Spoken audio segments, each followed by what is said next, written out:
Salut à tous, c'est Bruce, et les shonen neketsu, j'en ai un peu marre. Je sais ce que vous êtes en train de dire. On est sur la chaîne Légende Manga, et je devrais manger du shonen matin, midi et soir. Mais bref, j'en ai un peu marre de manger des shonen interminables de 10 milliards d'épisodes ces derniers temps. Alors pour la première fois depuis longtemps, j'ai laissé ma curiosité me guider vers un genre que je ne connaissais pas trop, sauf pour les plus classiques d'entre eux. Le seinen. Ma curiosité m'a alors guidé vers Erase, et c'est de ça que nous allons parler aujourd'hui.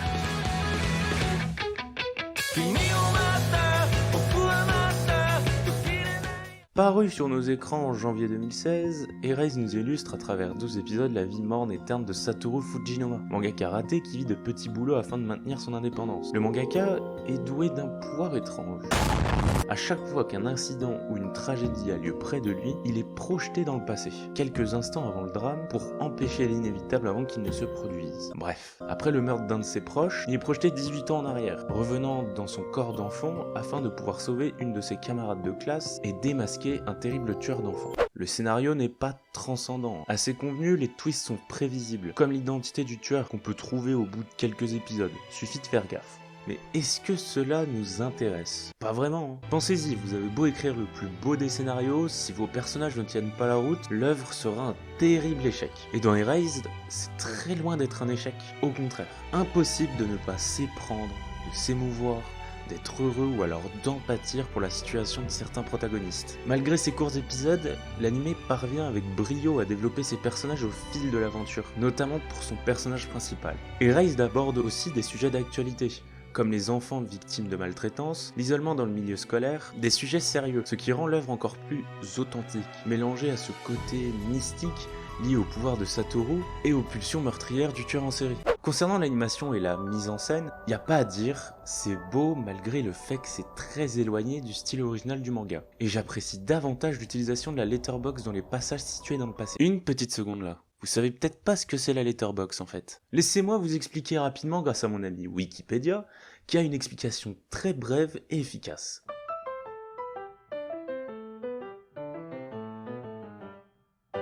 La letterbox est un mode d'affichage d'une image ou source vidéo sur un téléviseur, un moniteur vidéo ou informatique. Il permet en particulier de mieux respecter l'intégralité du format cinématographique ou visuel d'origine sans trop recadrer l'image, ni la déformer. Dans certaines configurations, il peut engendrer des bandes noires à l'écran.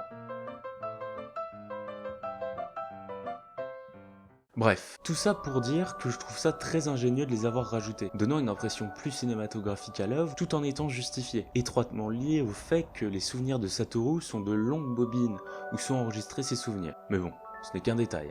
Enfin, la musique au service de l'anime remplit totalement son rôle. Parfois discrète dans les moments pleins de tension, parfois plus présente dans les moments de calme, elle reste très probablement l'une des OST les plus marquantes que j'ai pu écouter depuis longtemps.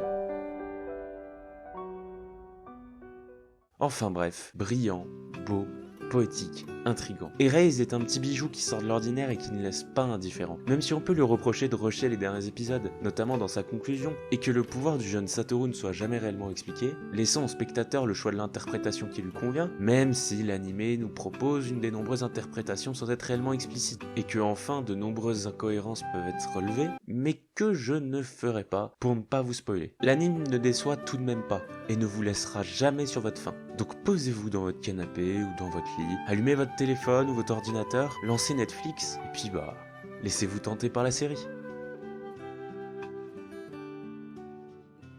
La vidéo est maintenant terminée, merci à Légende Manga de m'avoir proposé de réaliser une vidéo pour leur chaîne. Si jamais vous avez aimé cette critique, n'hésitez pas à laisser un petit pouce bleu, à me le dire en commentaire et à partager la vidéo. Sur ce, je vous dis à la prochaine, salut!